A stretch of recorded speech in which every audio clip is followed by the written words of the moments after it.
The director's new film, The House That Jack Built, caused dozens of walkouts at its Cannes première du tout its graphic violence.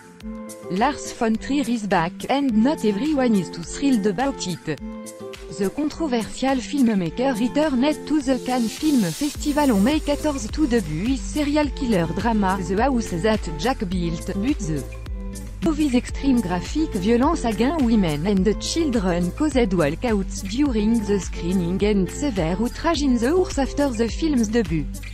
It's hardly the first time von Trier has shocked viewers, but the director tell University Post that he doesn't see anything wrong with depicting graphic violence and nudity against censorship of any kind, von Trier said.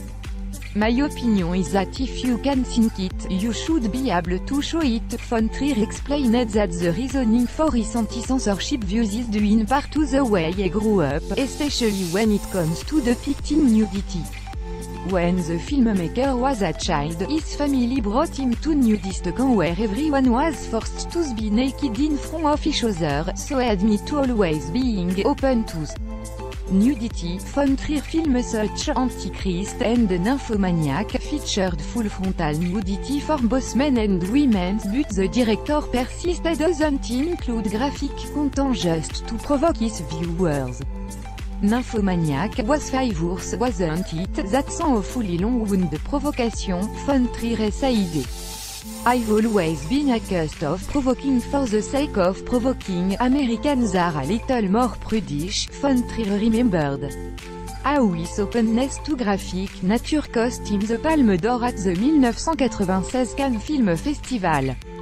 The director was in competition with Breaking the Wave, starring Emily Watson and Stellan Skarsgård, and the film had to settle for the Grand Prix because, according to von Trier, jury president Francis Ford Coppola considered the feature to be the world's ugliest movie. While von Trier understands this film content pose a challenge to viewers, he doesn't take any satisfaction in writing and filming such gruesome scenes.